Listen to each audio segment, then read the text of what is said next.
Congratulations, you have just found the #1 over 50 health and wellness podcast on the planet. Hey, Coach Kevin here, and I am excited to share this episode with you. Today, we have a very special guest. I am chatting with one of our coaches from the Silver Edge team who brings a wealth of experience and insights into how men and women just like you can shed unwanted weight and build the strongest, most vital version of themselves in the second half of their lives. Through personal stories and expert advice, this episode is jam-packed with motivational guidance on embracing a healthy lifestyle. So whether you're looking to start your fitness journey or you're seeking ways to elevate your current routine, this discussion promises to be an enlightening exploration of health beyond 50. Stay tuned as we uncover the secrets to living a healthier, more vibrant life with today's remarkable guest.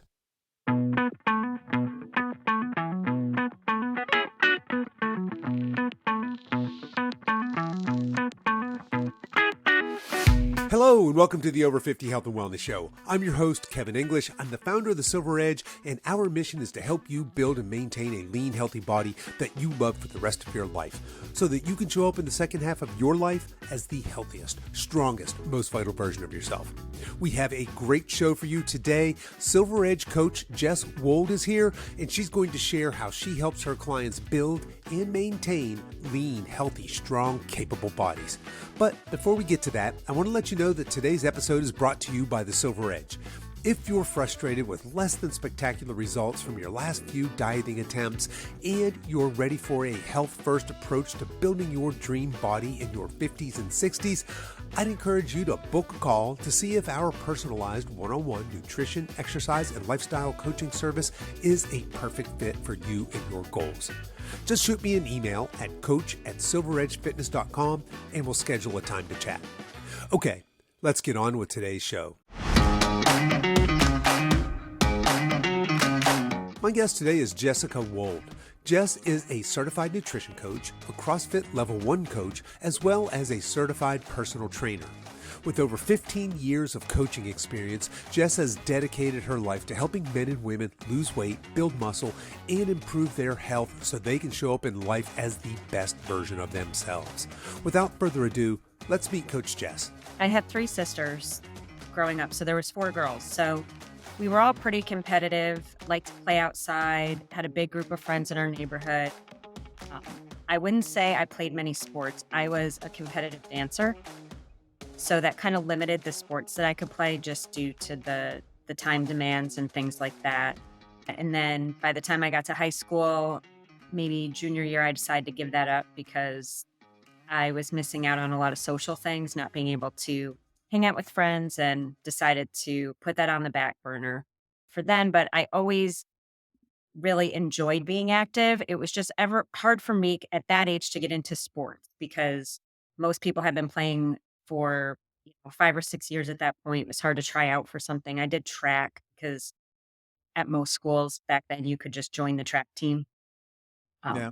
which was good. But other than that, I didn't get really active again until later in life. All right. So what were you eating during these years of all this dance and just growing up? Really, my dad cooked for us dinner every night. He did not like eating out or junk food. So, well, I take that back. He did buy junk food. We weren't allowed to eat fast food. When he would travel for work, my mom would get us some McDonald's, and that was really fun because she didn't really cook. So we ate a lot of home cooked meals. He packed our lunches every day, made our breakfast in the morning.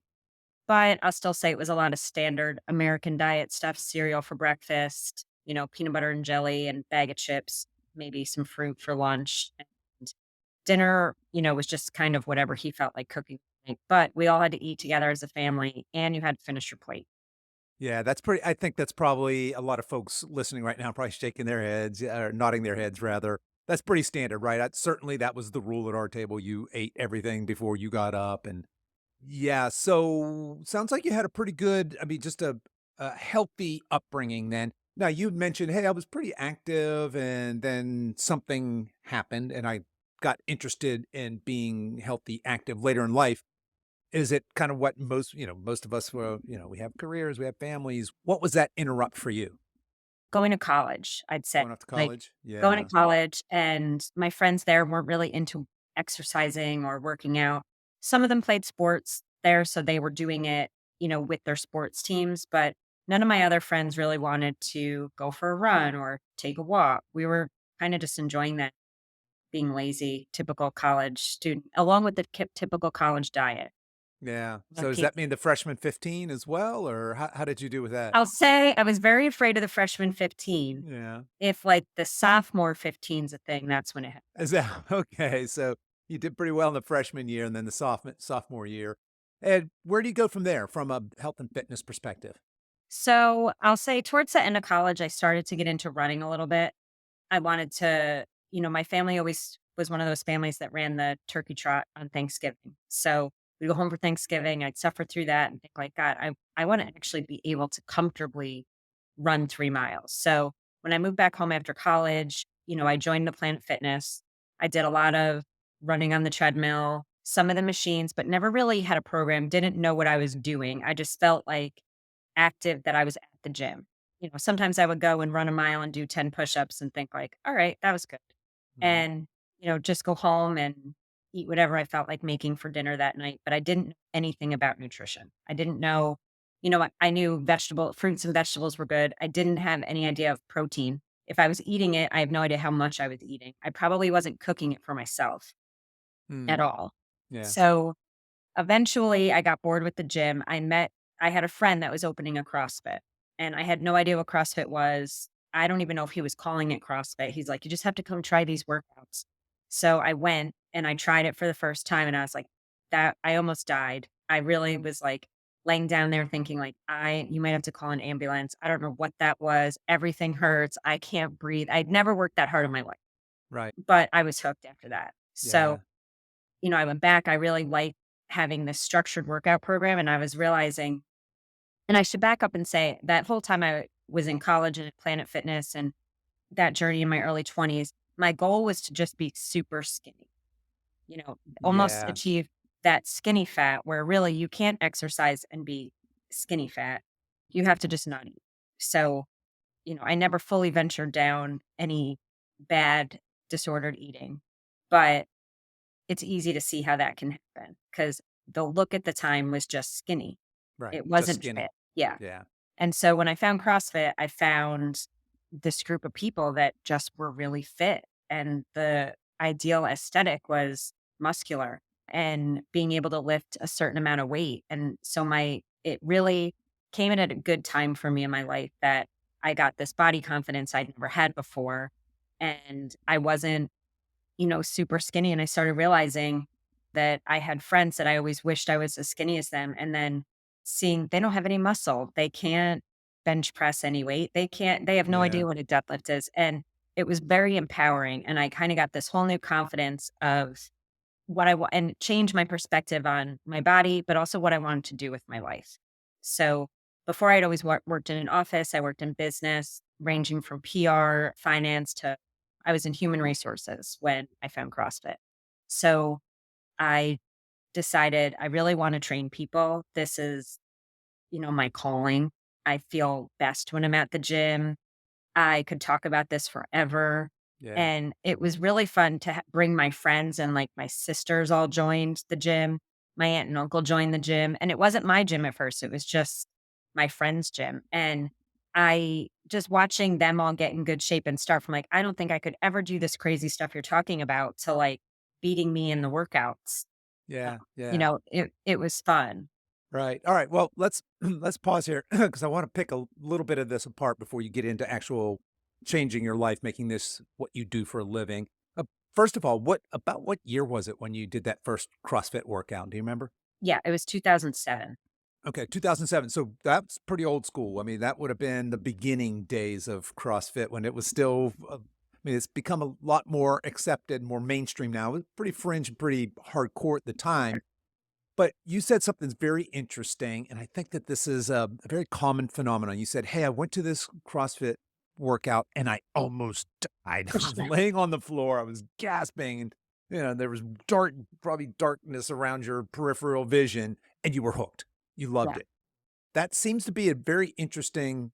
That's a very common story for people that do these intense kinds of workouts for the first time. It certainly is my experience as well. Why do you think that is? I think it's that mental you go to a place mentally that you've never gone before. So you're halfway into a workout and you wanna quit and you wanna throw up and you can't breathe, but everyone around you is cheering for you or they're still doing it too. So you're not just gonna give up because you don't wanna be that person. So all of a sudden you push through and you finish and you're like, "Wow, that was one of the hardest things I've ever done." And I think it's that mental, that rush that you're getting, that adrenaline rush when you finish, like that sense of accomplishment is really what gets you hooked. Yeah, I think you're absolutely right. I think that most of us live very comfortable lives, especially those of us that are desk jockeys, right? I mean, Mhm. I sit behind a laptop all day and doing something extremely difficult, and not just doing something extremely difficult and having that sense of achievement, but doing it in a social environment, in a group of people. Like you said, one of the really cool things about CrossFit is that I mean, they've really tapped into the power of community, Mhm. and to your point, people cheer the loudest for the winner and the person in last place, right? Everybody is really supported in that environment. I think also there's, for me, one of the things that was surprising when I first stepped into CrossFit was I don't think of myself necessarily as a competitive person, but No. holy moly, once I got in there, it was an outlet that I didn't know I needed, right? Just that competitiveness. And Mhm. look, there's some people say, well, I only compete with myself. And I was like, bullshit. I'm Yes. competing with, and what I would, especially being the old guy in the gym, when I maybe in a certain workout that was my jam, when I beat the younger people, like, oh, hell yeah, put that on the Right. leaderboard, right? So there's some of that as well. But I think you're right. There's this power of community, there's this power of accomplishment, there's this power of overcoming really hard things. Like you said, you go to this dark place, you feel like you can't go any further, you feel like you're gonna puke, and somehow you persevere and you overcome and you find these things out about yourself that is probably unique. You didn't understand that was there before, and you emerge really a different person with a different perspective of yourself. Does that sound fair? Yes, 100%. And the other thing I wanted to pull apart there is, and look, I'm you could probably tell from the way we're having this conversation. Jess and I are both madly in love with CrossFit. I don't talk about it as much these days as I used to. Um, but CrossFit has done so many wonderful things. I don't mean for this just to be a CrossFit fan show, but this part is going to be that, right? And then we can talk about maybe some things that are not so great about CrossFit. But you had mentioned that, hey, I just wanted to be skinny because that was the aesthetic, and Mhm. certainly, especially on the female side, right? That's what's been culturally fed to us, I think, that women should eat salads and do Jane Fonda aerobics and just try and be skinny, right? And you found this new group of people where, and I think CrossFit has done a very, very good job of this, of kind of making that strong is the new skinny, strong is the new sexy, this more athletic build. We're not talking about big hulking she-ras. We're talking about still very feminine aesthetics, but very, very fit. And so we have this whole, I think that's actually changed the front covers of magazines, right? You think Mhm. about 70s and 80s and what you would see on, say, a typical beauty magazine, Cosmo or Vogue or something. You have these stick, skinny, very sickly looking ladies. Yeah. And now you have these very buff, badass women, right? So this aesthetic has changed. I think that CrossFit certainly has had a big part there. And like you said, there you had this example of women embracing being strong and being confident. And I absolutely loved all of that. So, all right, I interrupted your story because you said, hey, I found this thing. I just felt madly in love with it. I talked to, and anybody who's been around, a recently converted Christian, a new CrossFitter, or say a vegan, know that those three are the most more annoying people in the world to be around because they found the light, right? And they want to Mhm. share it with you. And I can totally relate to, all of those things. So you're out, you're sharing this, you're a HR person in your professional life, and you decide that you want to that this is your calling now. Talk to us. How, how does that work? How do you go from corporate life to doing something that you're passionate about in this fitness space? Well, so still while I was working in HR, I got certified to be a CrossFit trainer. The guy that owned my gym, the box as it was referred to back then, he offered to pay for me to go get certified because he thought, I could help him out and be a trainer. There wasn't many trainers at the gym at the time. And at the time, it was very hard to find a CrossFit certification. There was only a couple a year. So I went to my certification, got certified, and then started helping him out with some classes. And we got talking a lot, and he wanted to open his second gym. So we kind of started going down that path. And I guess it's also important to note that I met my husband at the gym.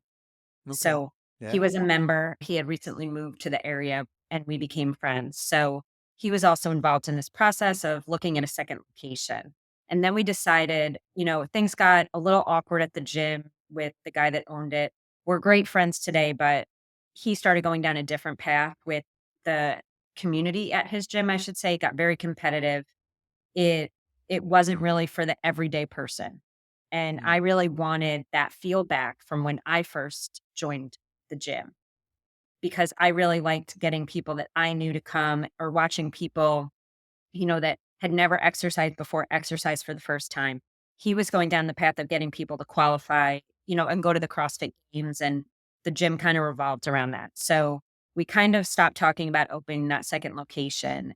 And my husband and I decided I would just open my own gym. So that's why I was going to leave the corporate world. We were going to self fund this. And in the meantime, there was another woman that went to the gym and she lived in the same town I wanted to open the gym in. So she got talking to me and was like, I would love to be your partner. So we decided to, hash it out and figure out, can we actually make this work? And we did. So we left and opened our own gym. And we were one of the first female owned affiliates, which was pretty cool. So this was a And CrossFit gym then, right? yep, Yeah. yep. One of the first. I think like there was only maybe 10 at the time.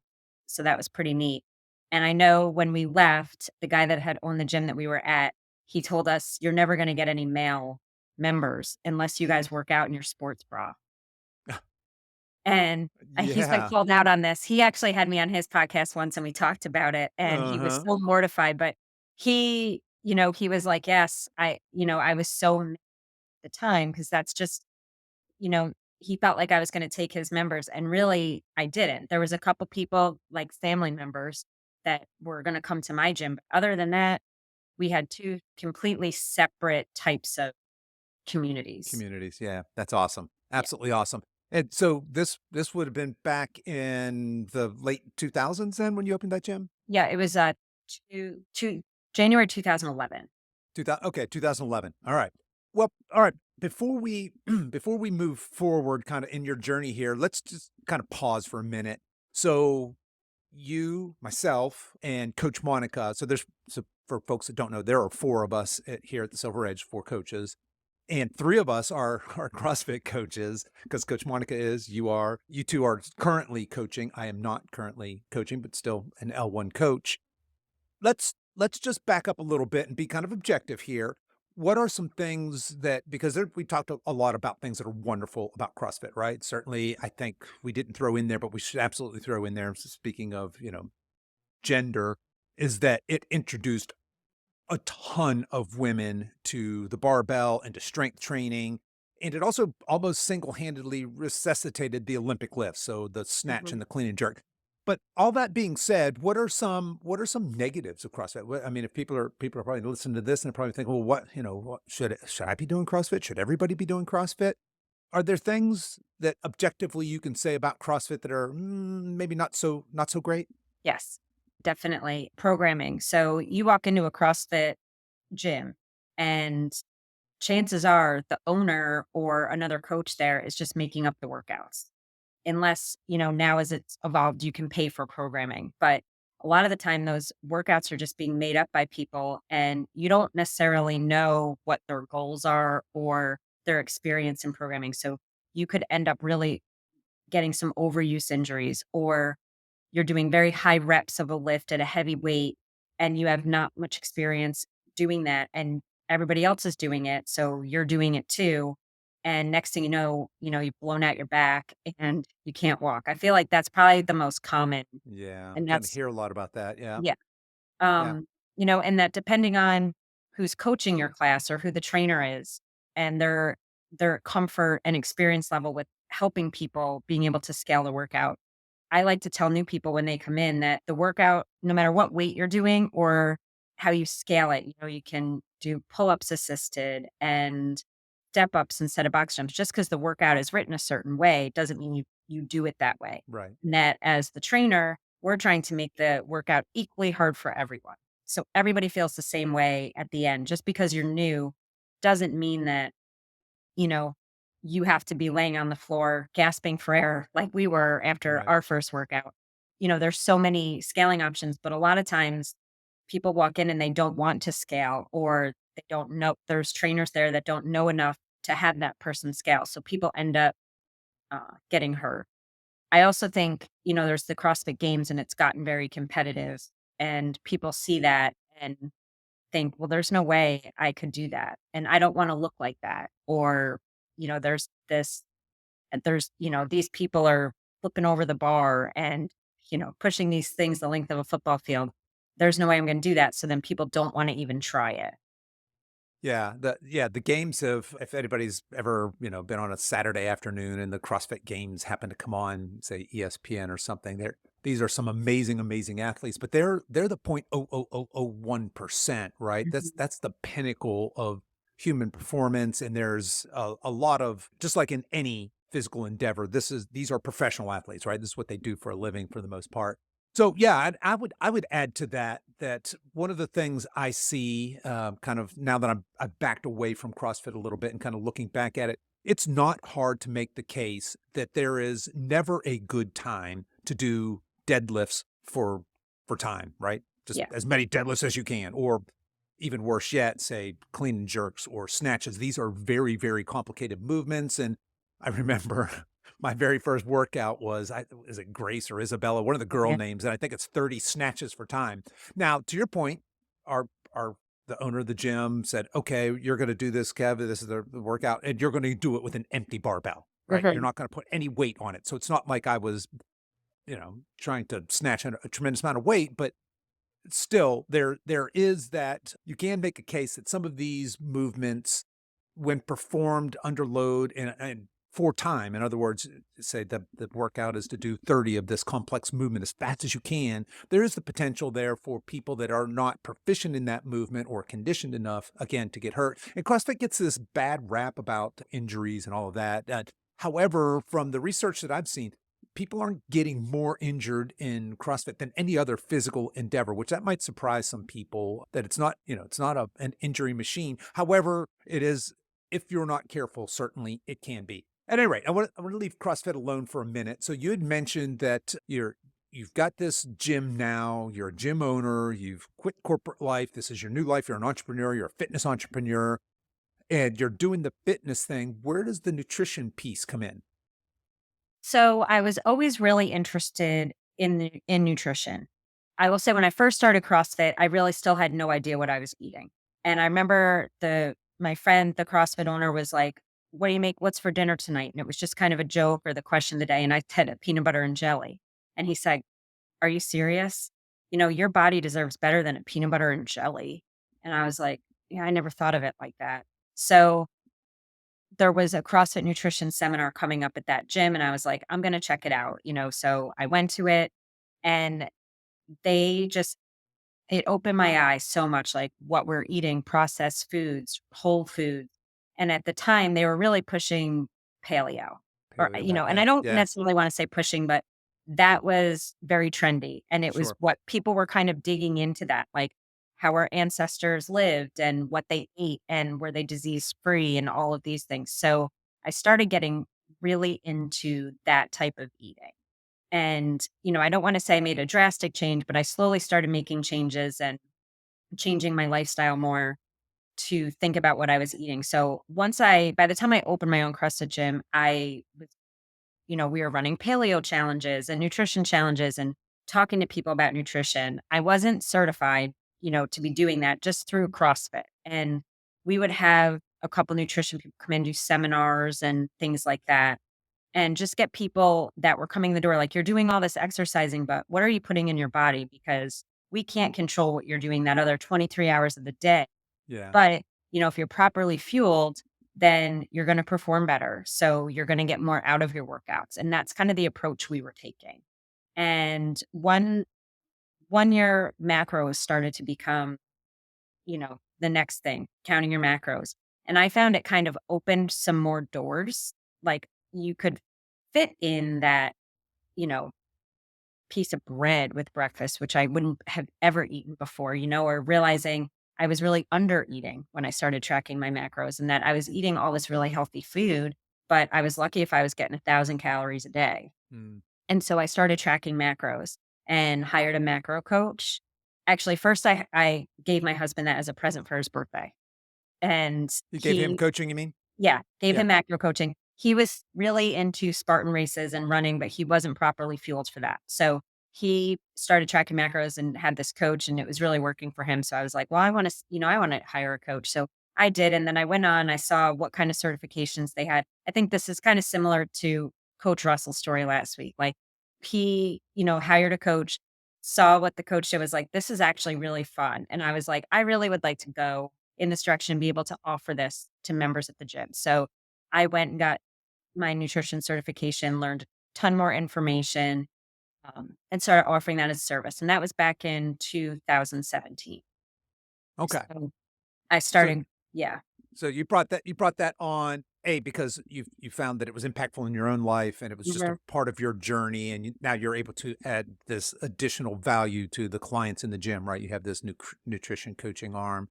So you're capturing both sides of that, right? That because basically body composition and certainly healthy aging for our population, there's several facets to that, right? There's the lifestyle piece, but there's certainly the two sides of the same coin are going to be that movement or exercise and then that fueling Mhm. piece. So you're at that point, you've got both. Now you went on and became a certified personal trainer as well, right? Yes.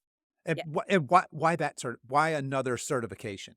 I just kind of liked being able to do personal training and Hmm. felt like there was a lot of other types of training besides CrossFit. And at that point, my background was just strictly CrossFit. But I realized there's all these people out there that just want to train, but they don't want to do CrossFit.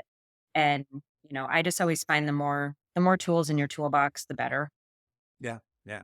That's and I really like that. yeah, similar to me. I've got a couple of nutrition coaching certifications. I've got the CrossFit as well as I've also done the ACE personal training and found that makes you really well rounded to have all of that. So, all right. So you've been doing this for quite some time, Mhm. and you and I know each other, right? In fact, we met at the CrossFit gym. We were both. I was a member there while you were a coach. I became a coach. We coached together. Been in classes a lot together, and I should know this. When did you come on board with Silver Edge? How long has it been now? Last May. So you're coming up on a year. Yep. Okay. Wow. Okay. Fantastic. All right. So yeah, we reached out to you at that time. I was doing the solopreneur thing. This was my side hustle for a few years. I retired from my corporate job and decided, hey, I'm gonna do this full time. And Mhm. I got immediately overwhelmed. Monica, who's also at our gym, a trainer there, I recruited her just for some administrative help and then quickly said, hey, you're a coach, you're a nutrition coach, right? She goes, yeah, yeah, I'm a nutrition coach. I said, all right, well, I need some help. And so she started coaching some clients and then we brought you on as well. So you've been with us here for almost a year.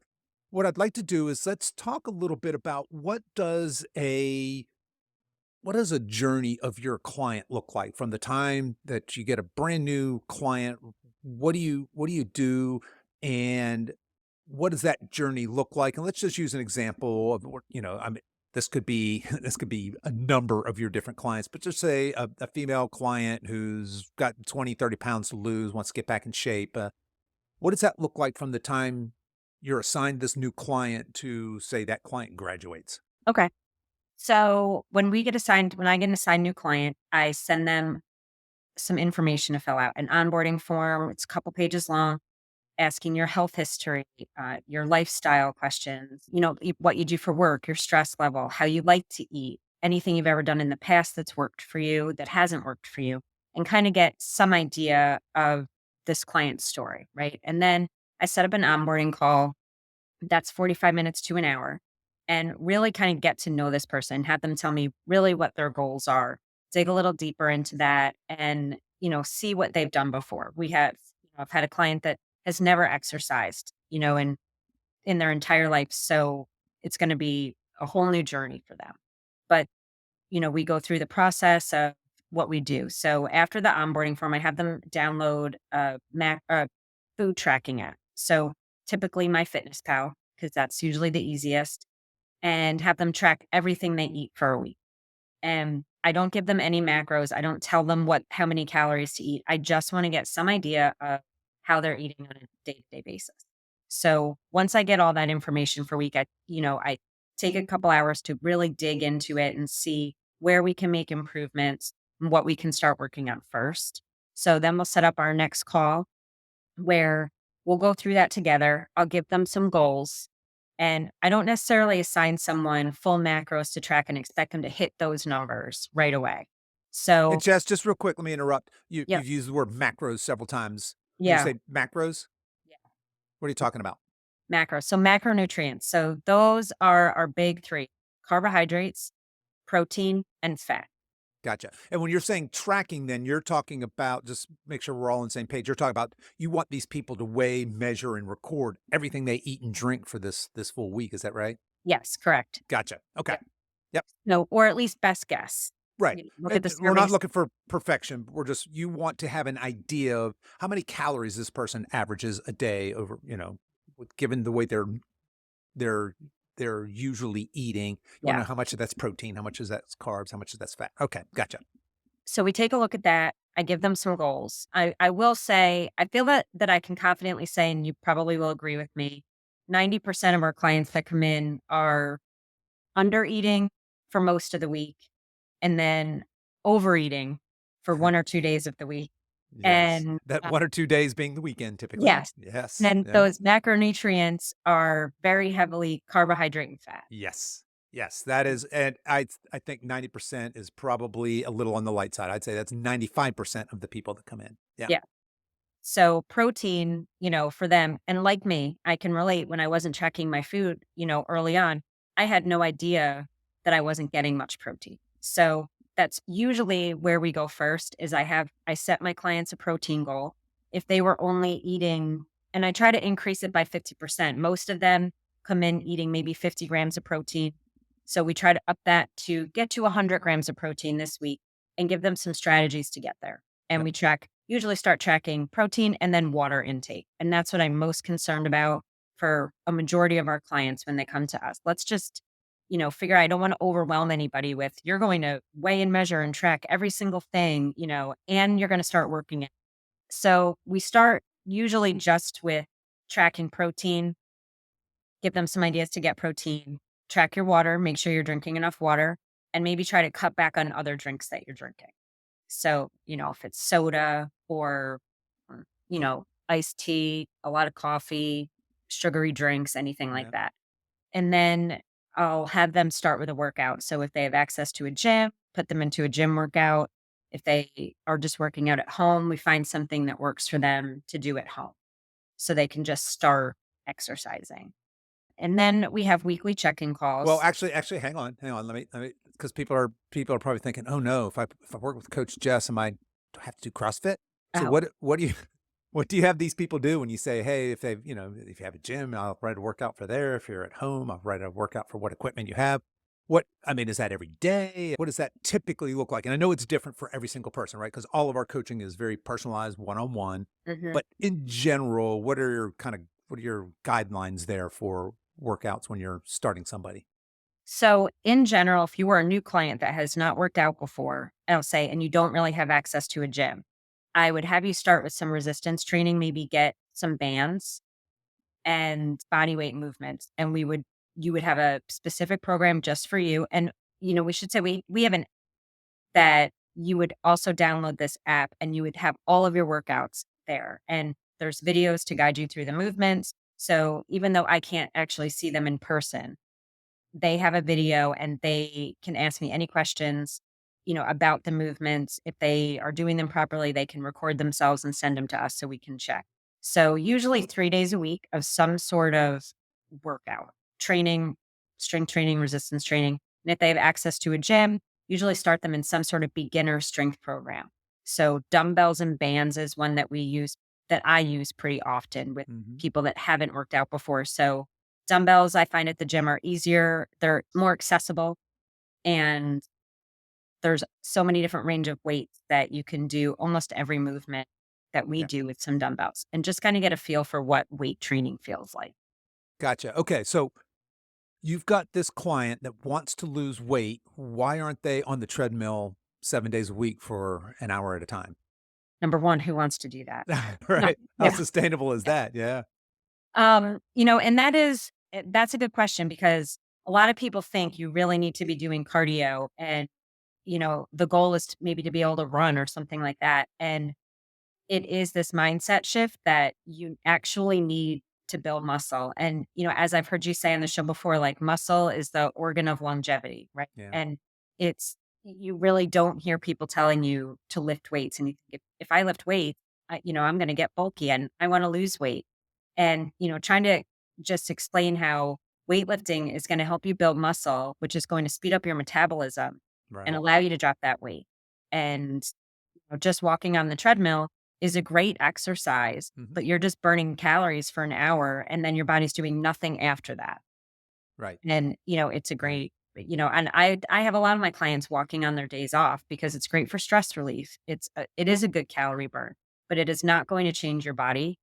It is not going to speed up that metabolism and it Yeah, is not and if going to it's help done you. I think if it's done excessively, it actually has the opposite effect that you're trying to get, right? You're actually gonna become a fat storer, not a fat burner, so yeah, Exactly. now you had mentioned, okay, you got this beginning person, you've got them some people might be surprised, "Wait, only 3 days a week? Well, those workouts must be 2 or 3 hours long then if you're only doing 3 days a week."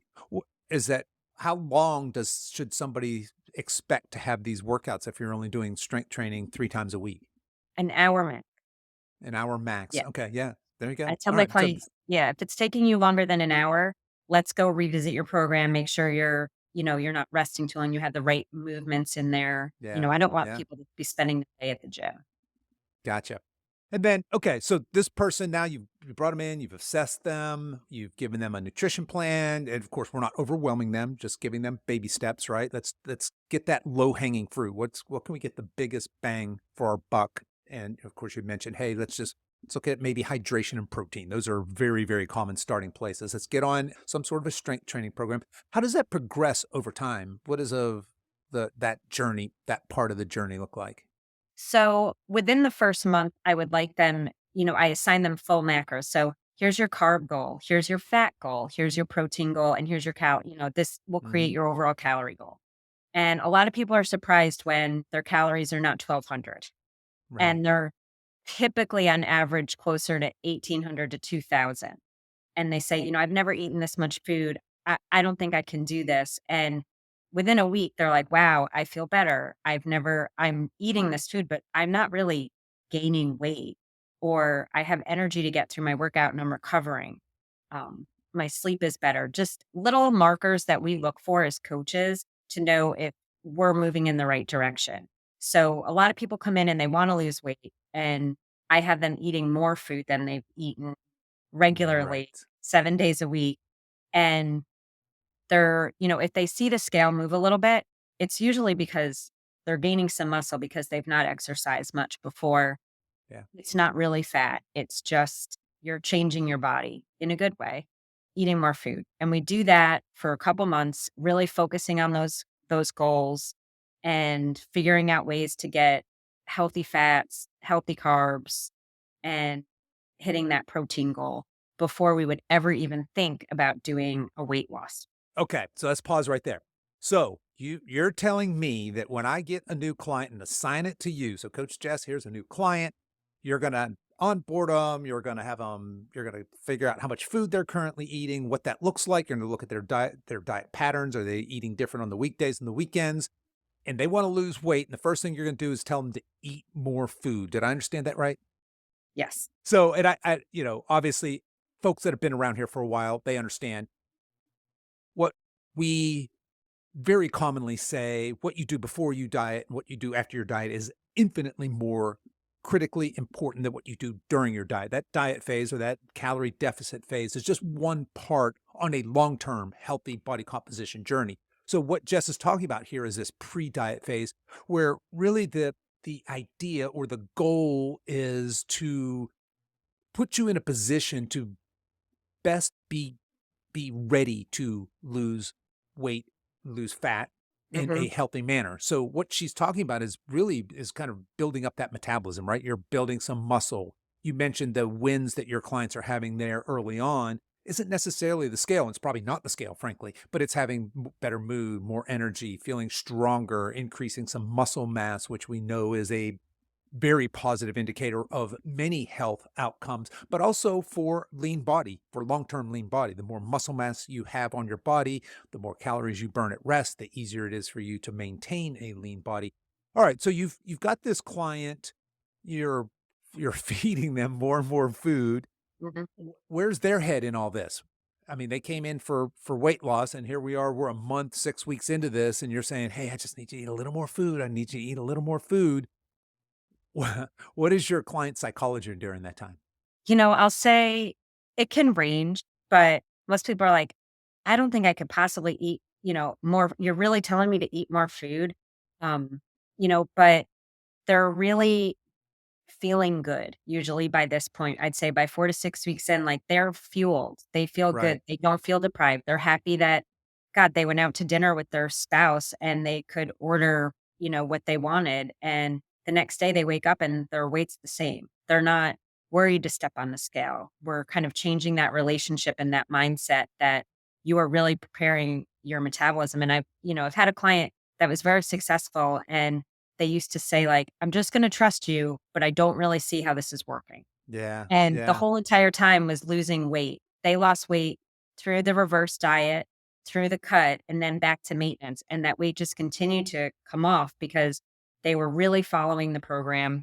They Even if they didn't wanna eat all that food or even if they were on vacation, they were still able to lose weight, and it is just getting to that mindset of trusting what we're telling you. Trust And I that think process, yes. yeah, yeah. And I think it is important that your client trusts you and that you can relate to their experience, which, I think all of our coaches have gone through this process where none of us are eating, 1,200 calories a day, Yep, yeah, doing any sort of crazy diet. right. And I know myself when I reverse, I lose weight. When I go, so I've seen it happen. And sometimes you just need to give your body what it needs. And it's getting them to understand that and know that most people are chronically under eating a lot on Right. a regular basis. So once they start feeding their body is in a safe place and, feels healthy and that fat is able to come off easier. That was that's interesting you say it that way because that was as I got into nutrition coaching, I did precision nutrition was my first certification, and they are very much a behavior-based model of nutrition coaching. So if I can change your eating behaviors, habits, thoughts around food, relationship with body, I can positively affect your body composition.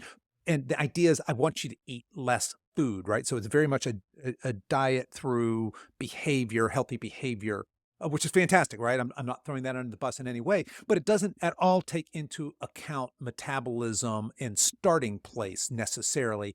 And I think people might be surprised because we sort of glossed over this, but we had said early on that most of our clients, and this is, we're probably pre selecting these people because we talk about this a lot, but most of our clients are actually coming to us where they're overweight and under eating. And that seems like it's a contradiction, doesn't it? How Yeah. in the world could let's say a Weight Watcher lady, because this is really common. And so I know a bunch of our clients are like, he's talking about me. Yeah, we're talking about most of you. If you're Yeah. in a Optavia, it doesn't really matter, right? If you're in one of these calorie restriction, if you live there, especially, or if you're a chronic dieter and if you're a dude and you've not eaten more than 1,800 calories in the last year, and you've just been under eating that long, or these ladies that are eating 1,200 calories and they live there, and it just seems kind of counterintuitive. Well, how could that person possibly be overweight? And there's a number of reasons for that, right? Biologically, we are fat storing machines, and when we perceive food scarcity, it's we're sending a loud signal to the central nervous system that, hey, we need to store fat because we got this food uncertainty or this food scarcity in our lives.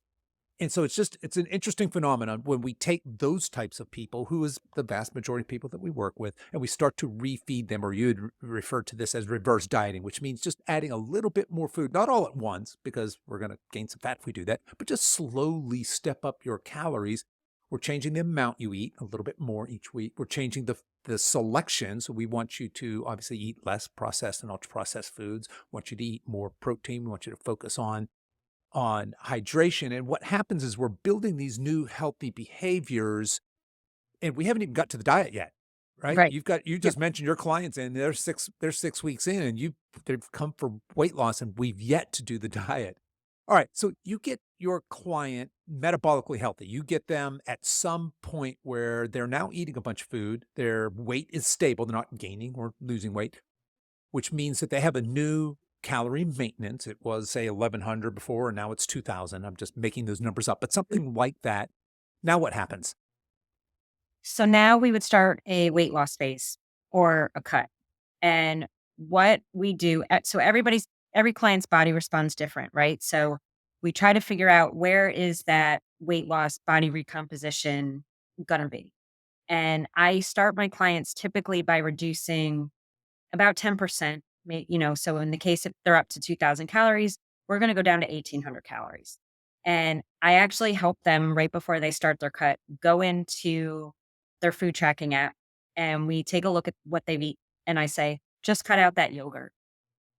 That's it. So you Yeah, have to, because 200 yogurts, 200 calories isn't a whole lot, right? right. Just Yeah. cut out that yogurt, and that's your first weight loss phase. Yeah. Or take out one slice of bacon and that orange, and there's your weight loss phase. So we start with that and just kind of see how that goes, see how their body responds. There's weekly, I do require weekly weigh-ins, definitely, for a cut. If you're reversing and you don't have a good relationship with the scale, I'm not worried about that. But I do like to see where we're going to be successful in the cut, so that ultimately at the end of our program, your calorie count for maintenance, reverse, weight loss phase. And I can't really do that without all of the information. Right. So there's weekly weights and body measurements and pictures. I don't have to necessarily see the pictures. They go in the app. Nobody else sees them, but you should just have some data, because sometimes your weight is staying the same, but your body is looking totally different. So those pictures are important. Let's talk about that, because some people might say, well, wait, how's my body looking completely different if my weight stays the same? Yeah. So, that is that ultimate goal of body recomposition, where you've put on muscle and lost fat and your body looks leaner, you look healthier. You're not You skinny. are healthier, right? Yes, Yeah. yes, yes, you are 100%. healthier. Yeah. But I will say 99% of my clients are very stuck on the scale. And Yes. that is a mindset that Yes. you have to Yep. overcome. They're very stuck on the scale, like that weight. And there's usually, weights for men and women that we've been programmed to believe are healthy, right? Maybe like 125 to 135 for women. And for men, it seems like 185 to 195 is where everybody thinks is healthy. And everybody has that weight loss goal, which, don't get me wrong, it's a great goal, but it might not be realistic or ideal for your body type. Mhm. We have a lot of clients that come in that have had, diseases or autoimmune disease or other things going on in their body, that getting down to just being skinny is going to sacrifice that muscle mass, that food that you can eat. The cost of getting to be that skinny, you have to kind of look at your life and think, is that actually healthy? Right. Or, We're moving past health for a more extreme aesthetic at right. that point. Yeah. Yeah. That's not our jam. There are other coaching programs that do that, but we are health first always. That's one of our guiding principles. So when somebody goes into this, you called it a cut, this diet, this calorie deficit phase, how long are they there? Months, years? Do they live the rest of their life there? What does that look like? The longest I'll keep someone in a cut is 8 weeks. And usually that's if that weight was a little stubborn to come off in the beginning and we Mhm. had to drop a little lower. So maybe that client that was at 1,800 for their first phase of the cut, maybe we end up down to 1,500 calories. And that's where we're starting to see that weight come off. So we stay there a little bit longer, as long as they're comfortable. And I think I mentioned this before, things I look for during that weight loss phase where I know that it's time to come out of it and start to eat more is if sleep is suffering, if energy levels are suffering, if your mood is suffering, Right. You're that's hangry time that, hangry all the yeah, time? Yeah. exactly. Some people get down there and they're like, I actually feel great. And it's probably because prior to coming to us, their diet was really low in calories. And Yeah. a lot of people that had done things like Weight Watchers or Optavia, they weren't eating many calories and they might have been eating all day. There's a lot of those 0 point foods, Yeah. that are just not filling and nutritious. So when you move to more fruits and vegetables and good grains and protein and healthy fats, you do feel full, but you might not be able to eat all day. Right. Um, Right. Yeah. so I'd say the longest I'll keep someone there is 8 weeks. And then what happens? Are they done? Do we graduate and we say, "All right, you've lost some weight. Go on your merry way." Next step, I don't like anyone to leave us during a cut. So I Right. make, they stay a little longer and we work back up to at least maintenance. So maintenance is that place that we can start gradually increasing your calories, get back to that, maybe 18 to 2000 calorie range, and you're able to just maintain your weight there. And that is where most of our clients want to live most of the year is in maintenance. Right. And Now, for perspective, are you comfortable sharing what your maintenance calories are? oh yeah, sure. My maintenance Yeah, calories. Oh, I'm five go ahead. foot. Okay, there you go. All right. Yep, and what are your maintenance calories? My maintenance calories are about 1700. Okay, so that I would consider that pretty low, but you're pretty Yeah. small, right? So for comparison, I'm 6'2", right about 200 pounds. My maintenance calories, and it really varies depending on the time of the year. I'm more active in the summer, less so in the winter. So right now, probably closer to 3,500 calories. So look at the difference just I mean, obviously there's a size difference between us. Right. There's a gender difference between us. There's a little bit of an age difference between us.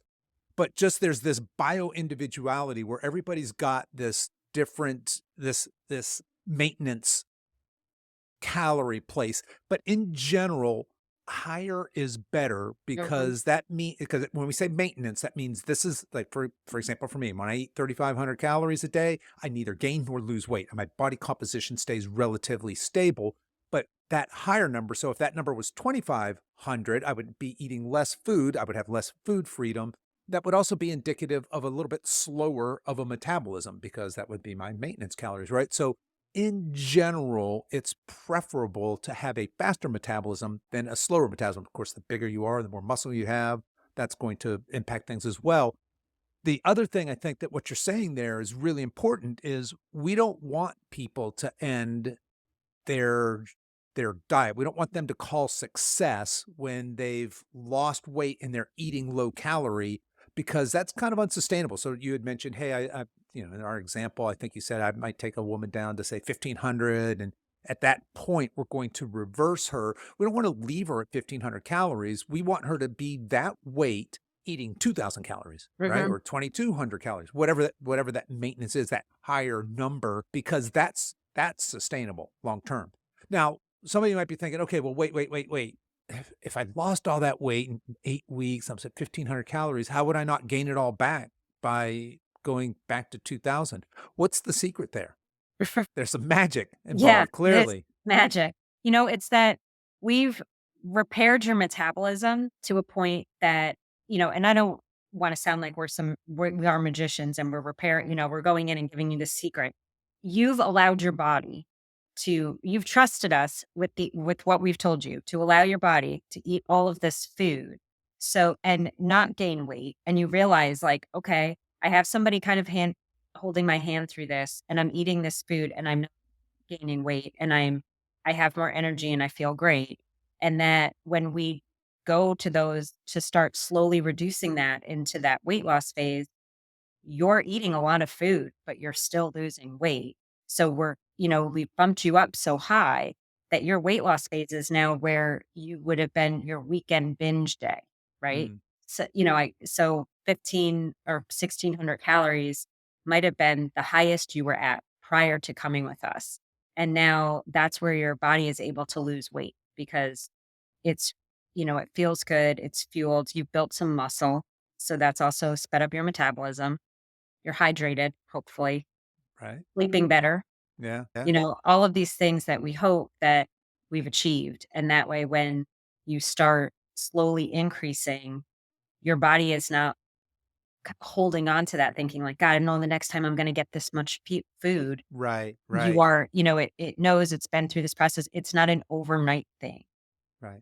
Um, Yeah, I mean, it's increasing this metabolic flexibility in our folks, right? To be able to slowly increase your calories. And of course, we're still doing the strength training because that's really important. But now the difference is as we're slowly adding these calories, we have a very constructive place for these calories to go, mainly building muscle, right? As opposed to your body is like, woohoo, we're going to store these for this, all this extra calories for this fat for later. Your body's just preferentially designed basically to do that. But now we're giving it we're building this metabolism where we say, oh, good, we have this excess calories. Let's put them to work. We need them for building blocks for this new body and for this increased health. All right. right. I'm sorry. Were you going to add on to that? I was just going to say that, if most of our clients are with us for 6 months, this is basically a 6-month journey. So Yep. spend the first 6 weeks, 6 to 8 weeks eating more food. We're guiding you through that process and eating more protein, and you're feeling more full and learning about food and learning Right. about macronutrients and what works for you and what doesn't before we do that weight loss phase. And then we take a lot of time to get you out of that and to get you to a place where you feel comfortable to do that yourself. Yes. Okay. So that's a very good point. Yes, our typical client journey looks something like this. Once upon a time, I had a bunch of, you could do a 6-week body reboot kind of thing. And then we had a 3-month program. Then we had a 3 and a 6-month program. Really, we like that 6-month time frame because that gives your coach and you time to be successful, right? Because we just Mhm. mentioned, hey, if we have 6, 8 weeks for some of you with trash metabolisms, maybe that's a little bit longer, right? But we have Mhm. this time to do this metabolic restoration, this pre-diet phase. We have time to go through a diet cycle. We have time to go through that post-diet phase, which Jess has told you is just kind of that. We're going to work on some healthy habits. We're going to work on refeeding you, slowly build back up your maintenance calories. And that whole framework takes more or less about 6 months. Now, I will tell you, most of our clients stay on with us after that. So we have a couple of options. We have these reduced rates. You could either do exactly, still stay one-on-one intensive coaching relationship with your coach. You can do what we call our alumni program, which is you still have your coach, still have access to your coach. You're just not quite as intensive with that one-on-one. But yeah, folks are typically stay with us a year. Let's say, I guess at this point it's over a year because most folks are going to do like that annual alumni program, for example. So Mhm. they come in for 6 months and maybe they do another 3 months of intensive, and then they want to do that alumni program. But yeah, that's what a customer journey looks like here. Now, just as we're wrapping up, a couple of things here I just want to share with our audience. First is so every quarter our clients get a survey, and it's what you think it is, right? Hey, what are we doing well? What could we do better? What do you like? What do you not like? What can we change, right? Because we're constantly trying to evolve. So we're looking for this honest feedback. As a part of that survey process, we do what's called a net promoter score or NPS. And folks out there may know what that is or may not, but you almost certainly have been a part of this because it's very, very common in marketing. And a net promoter score is very simple. It's on a scale of 1 to 100 or 1 to 10, right? And the question goes something like this: would you recommend our service or product to somebody who has similar goals to you? So the way we would word that, hey, would you recommend our coaching program, Silver Edge coaching program, to friends, relatives who have similar goals to yours? Rate that on a scale of 1 to 10. And we do this for obviously all our clients. Like I said, we do it quarterly. And I will say this, Jess, since you've been here, you have been our undefeated champion Sure. in net promoter scores. So your clients absolutely love you. So I just Yeah. wanted to publicly take a minute to acknowledge that you're kicking my ass in that score. Well, you're you're edging us out. I'm not going to say you're running away with it because as a company, I'm very proud of our NPS score. But yeah, so obviously you're doing something very well. But I do have to say, we've got a secret here, and I'm just going to go ahead and expose you. I'm going to call you out right now. Our audience and our clients are, for the most, I'm going to say they're all over 50 because we have some 40-year-olds in there, and we have some, we work with some 70-year-olds, but primarily they're people in their 50s and 60s. Jess, how old are you? 43. Oh my goodness, you're just a baby. All right. So there you have it, folks. We've got an imposter in our midst here. She's only 43, but clearly knows what she's doing. But yeah, just all kidding aside, really, really honored to have you here as part of the team. And for folks that don't know, obviously Jess is an important part of our coaching team, but you're more than that, right? You're a part of the business team as well. We meet weekly. We talk about not just clients. In fact, we meet twice weekly, once to talk about clients and another time to talk about the business. You've been really, really instrumental in helping to grow this business and helping me to kind of stay on track. Both you and Coach Monica are instrumental in that, and just wanted to give you props there. Well, thank you. Yeah, and no, thank you. And then I guess if somebody's listening to this goes, hey, I'd like to cut her jib. I'd like to work with Coach Jess. What should they do? They should reach out to you at Yeah, coach at silveredgefitness.com. fitness.com. Yeah, And yeah, you can ask Kevin if you want to set up a call, and you can request me as your coach. I do have some openings right now, which is not very common. yep. All right. So, folks, if you're I see interested in working with us and specifically working with Coach Jess, hit me up. That's coach at silveredgefitness.com. And then, Jess, as we're signing off here, any last minute advice or anything you want to tell folks? Eat. You should eat a lot of food. Yeah. Eat a lot of food. Yeah. It Eat seems funny. liquid. We work with people to help them build lean, healthy, capable, strong, vital bodies that they love for the rest of their lives. And for most of you, not all of you, but for most of you, for most of our clients that come in, that means weight loss. And it's really funny that our message to you is to eat healthy, to fuel yourself for performance. So yeah, absolutely love that. All right. Well, Coach Jess, I just want to thank you so much again for being part of the team, but for coming on today and being vulnerable with us, being willing to share your personal story, your personal journey with us, and for all your wisdom, your insight. Really, really appreciate all that. Thanks so much for being here. Thank you. Okay, that's our show for today, folks. If you've enjoyed this podcast, I want to let you know that we have other free resources over at silveredgefree.com.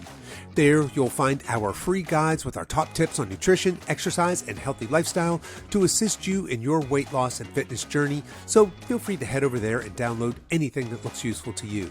I'll put links to everything we talked about in the show notes, and you folks can find those over at silveredgefitness.com/273.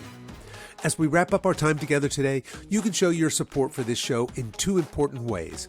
One is to tell a friend about this podcast and encourage them to give it a listen. The second is for you YouTube folks to click the like and subscribe buttons, and for you podcast folks to please give this podcast a 5-star review on whatever platform you listen to podcasts on, and be sure to subscribe and follow so you don't miss future episodes. I really appreciate you spending your time with me today, and until next time, stay strong.